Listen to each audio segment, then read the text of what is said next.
Divine Comedy is a classic epic poem written by the Italian poet Dante Alighieri in the early 14th century. The poem is divided into three parts: Inferno, Purgatorio, and Paradiso. Each part tells the story of Dante's journey through the afterlife, guided by the spirit of the ancient Roman poet Virgil.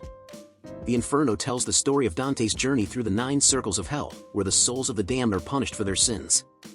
The first circle is reserved for the unbaptized and the virtuous pagans, who have not had the opportunity to receive the grace of God. The second circle is reserved for the souls of the lustful, who have been punished for their sensual sins. The third circle is reserved for the souls of the gluttonous, who have been punished for their excesses. The fourth circle is reserved for the souls of the hoarders and the spendthrifts, who have been punished for their avarice and prodigality. The fifth circle is reserved for the souls of the wrathful and the sullen, who have been punished for their anger and resentment. The sixth circle is reserved for the souls of the heretics, who have been punished for their denial of the faith. The seventh circle is reserved for the souls of the violent, who have been punished for their aggression and brutality. The eighth circle is reserved for the souls of the frauds, who have been punished for their deception and cunning. The ninth and final circle is reserved for the souls of the traitors, who have been punished for their treachery and betrayal. The Purgatorio tells the story of Dante's journey through the 7 terraces of Mount Purgatory, where the souls of the repentant are purged of their sins. The first terrace is reserved for the souls of the proud, who have been punished for their arrogance and vanity. The second terrace is reserved for the souls of the envious, who have been punished for their jealousy and covetousness. The third terrace is reserved for the souls of the wrathful, who have been punished for their anger and resentment. The fourth terrace is reserved for the souls of the slothful, who have been punished for their laziness and apathy. The fifth terrace is reserved for the souls of the avaricious, who have been punished for their greed and miserliness.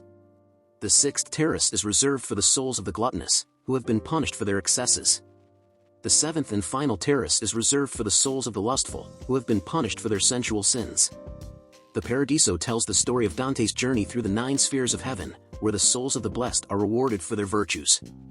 The first sphere is reserved for the souls of the angels, who have achieved the highest level of grace and are in direct union with God. The second sphere is reserved for the souls of the archangels and the virtues, who have achieved the second highest level of grace and are in direct union with God. The third sphere is reserved for the souls of the powers and the dominions, who have achieved the third highest level of grace and are in direct union with God.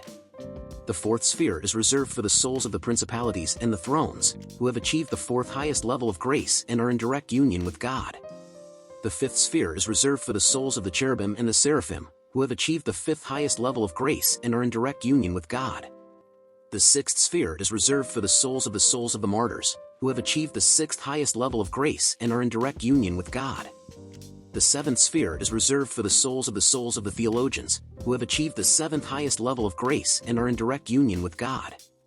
The eighth sphere is reserved for the souls of the contemplatives, who have achieved the 8th highest level of grace and are in direct union with God.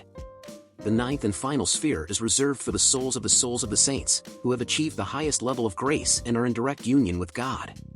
The Divine Comedy is a classic work of literature that not only tells an incredible story but also offers a profound exploration of the human condition, the nature of good and evil, and the meaning of life.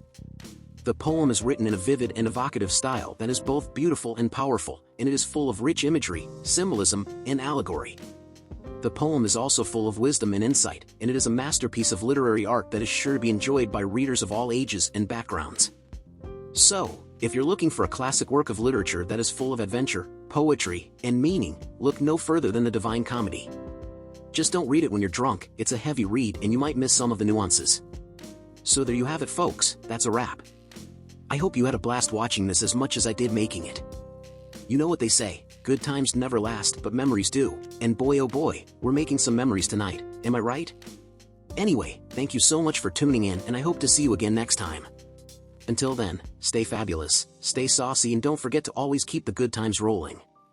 Cheers to you, and cheers to me, and all the good vibes and good drinks that come our way. This has been a drunk robot, signing off for now, but I'll be back with more adventures, more laughs and more drinks soon. So stay tuned, and remember, always keep it classy, even when you're a little bit tipsy. See you later folks.